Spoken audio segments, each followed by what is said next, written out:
Hi everyone, this is going to be a really short video as a summary of rate of reaction. Okay, so the first thing that can change the speed of a chemical reaction or the rate of a chemical reaction goes by kind of two different terms, although changing one will always change the other. So you really only have to kind of figure out which one we're going to be talking about at a time, but it's really important that we can understand both. So particle size is just the physical size of the particle, the bit of the chemical that's undergoing the chemical reaction. And the surface area refers to the entire outside surface of that particle and how big the surface area is, the area around the outside of the particle. Okay, now the first thing that can be a little bit confusing for people is that as the particle size gets smaller, the surface area actually gets larger. Okay, now the easiest way to kind of think about that is to think about something as simple as a potato. Okay, so if you imagine that you've got a potato and then you cut that potato in half. Now originally what we basically had for the surface area of the original potato, which is this guy on the left here, the entire surface would be, imagine if you were to just take that skin, peel the skin off and lay it out flat and measure the area of that skin. Okay, that would be the entire surface area of the potato. But when you've cut it in half, what you've got is two smaller potatoes. So instead of having one large potato here, we have two smaller potatoes. Okay, now, granted, combined they're going to be exactly the same size, but if you imagine taking each one individually, it is smaller than the original. Okay, but each of those new potatoes, if you like, these two half potatoes, these both have a new surface that they didn't originally have. So originally the surface, remember, was just the skin, but now what we've got are these two surfaces here, which are like the inside of the potato. So these are now surfaces on the outside that weren't there originally. So although our particles have got smaller, our surface, our total surface, has got larger over the two potatoes. Okay, now what we need to understand is a really simple relationship, which is as the particles get smaller or the surface gets larger, obviously they're the same thing, what that does is it makes a chemical reaction go faster. Now again, potato is one of the easiest things for us to think about, so if you imagine taking a big potato and trying to cook it versus taking that one potato, cutting it up into 2, 3 or 4 smaller pieces, what do you think would cook faster? The small potatoes are going to cook faster than the large potato. Okay, that's because particle size is getting smaller, making the reaction faster. The second thing that can change the speed of a chemical reaction is temperature. Now this one I think is a little bit easier for us to get our head around because there's nothing really new here for us. It's a pretty simple concept, which is that as we increase the temperature, okay, so as we increase the temperature, it's going to make that reaction go faster. Now to think of an example for that is not entirely difficult again, because we can just think about cooking. Cooking is quite a straightforward chemical reaction. Well, if you imagine cooking some food in the oven, you set your oven to 180 degrees, you pop the pizza or whatever it is in the oven, and you time how long it takes to cook. If you were to do the exact same thing the next night, okay, put your oven on, this time put it up to 200 or 220, put your pizza in and time how long it takes for the pizza to cook, what you would find is that as the temperature is increased, okay, the hotter the oven is, the faster that food is going to cook, the less time it will take to cook. Okay, the exact opposite then is also true. So if we decrease temperature this time, that's going to make a chemical reaction slower. Now if we stick with the idea of food, you can imagine a piece of food that's going to go off.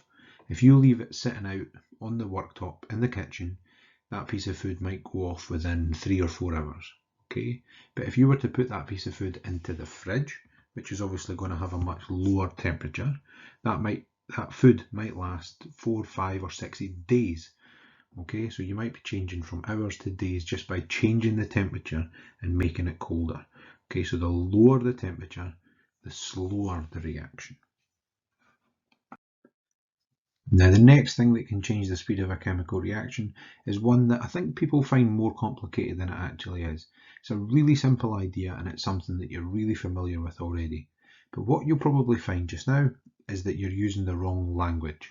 Okay, so what we're going to do is we're going to talk a little bit about the kind of language that will make sense to you just now, but then we'll talk about the language that we're going to replace that with as we'll move on through our studies in chemistry. So, the words strong and weak. Okay, now I want you to think about a glass of diluting juice. Okay, now everybody has the way that they like their juice. Some people like their juice strong, some people like their juice weak. Okay, and they're the words that you would use. They're everyday words that everybody would use and everybody would know what you meant. But in chemistry, the word strong and the word weak actually have a bit of a different meaning. Okay, so we need to actually think about what word we would use in that scenario in chemistry. And what we use instead is concentrated or dilute. So when something is strong, we talk about it being concentrated. And when something is weak, we talk about it being dilute. Okay, same idea, nothing different. In fact, you've probably seen the word concentrated on the bottle, because what happened a few years ago is companies produced like orange squash or blackcurrant or whatever, which was double concentrated. The idea being that you could use half as much of the juice in order to get exactly the same flavour. So your bottle got smaller and it was easier and cheaper for them to sell. Now, the relationship that we have here is that as we increase the concentration of a reactant, okay, of a chemical that's there at the start, what we do is we make the reaction faster. All right. Now, when we decrease, therefore, the concentration, we're going to make the reaction slower. So the rate of reaction here is linked to how concentrated or how dilute one of the chemicals is. And as I say, if you think about the words strong and weak, but we're going to really try and get away from using those words, they can help us to understand. But in chemistry, we're not going to talk about strong and weak. We're going to think about concentrated and dilute. Now, to make things a little bit easier, what we normally do is we actually give you the concentration, or we would talk about the concentration with a number. Okay, so concentration is measured in something called moles per litre.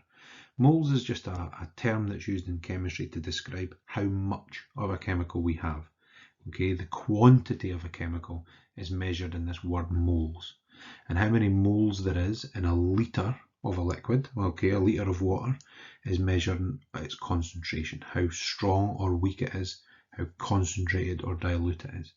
And so therefore, when we're talking about concentration, if we think about moles per litre, it makes our life a lot easier, because if something is 2 moles per litre, okay, and then you were comparing that to something that is 1 mole per litre, then obviously the 2 moles per litre is more concentrated and the 1 mole per litre is more dilute. So it makes it easier for us to make that comparison without having to use the words strong or weak or concentrated or dilute.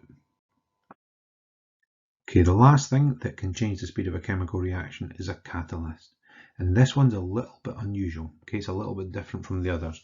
And that's because the only thing it can do is increase the speed of a reaction. Okay, it can do that, but it cannot decrease the rate of a reaction. So with temperature, you could heat it up or cool it down. With concentration, you could make it more concentrated or more dilute.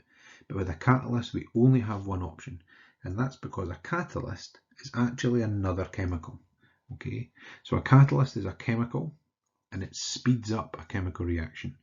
But the key to a catalyst, the really important thing, the thing that makes it so impressive, so useful in chemistry, is that it's not used up in the reaction. And because it's not used up in the reaction, we can use it again and again and again. Now, we've got some examples of catalysts. So these are just to show that a catalyst is, it's not what we would call a reaction condition. It's not a thing that you're changing about the reaction. It's actually another chemical completely. So vanadium oxide is the catalyst that we use in something called the contact process, which is used to make sulfuric acid, which is a really important chemical in chemistry. We have iron, the metal iron, which is used in something called the Haber process, which is something that, a process that's used to make a chemical called ammonia, which is really important in fertilizers and explosives and things like that. And the last one here, the example, is platinum, and it's used in something called the Ostwald process. An Ostwald process is another one that's useful for fertilizers and explosives and things. And the Haber process and Ostwald process are two that you're going to learn a little bit more about towards the end of the National 5 chemistry course and National 4 chemistry course, because we'll be learning about them in a section called fertilizers, which we'll do towards the end of S4.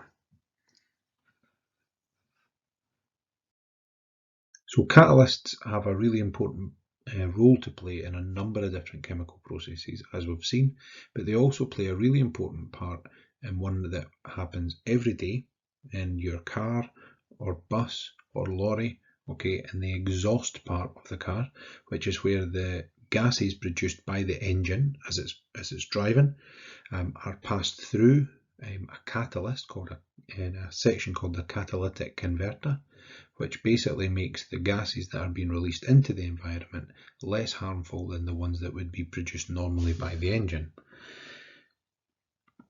So, as the petrol burns in the engine, okay, the gases that are produced are poisonous.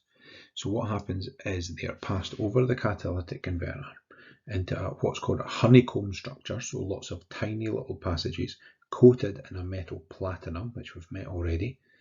And platinum is the catalyst which is going to then turn the harmful gases into less harmful gases. And what that does is it makes sure that the gases released by the engine are not dangerous for you and me or for the environment. Okay. So to summarize, changing the rate of a chemical reaction, there are 4 things that you can do. The first 3 are what we would call a change of condition. So the first condition change that we can do is to change the particle size or the surface area of one of the chemicals. So in real terms, that might be crushing a chemical into a powder, cutting up into smaller pieces. For a chemical reaction where we want to speed it up, we can increase the temperature. To slow it down, we can decrease the temperature. There is also concentration, so by making it more concentrated, okay, increasing the moles per litre, that's going to make the reaction faster. Decreasing those moles per litre or diluting it or making it more dilute is going to slow that reaction down. And the last one is not changing condition. It's another chemical that we add entirely. It's not used up in the reaction, but it does make the reaction go faster, and it's known as a catalyst.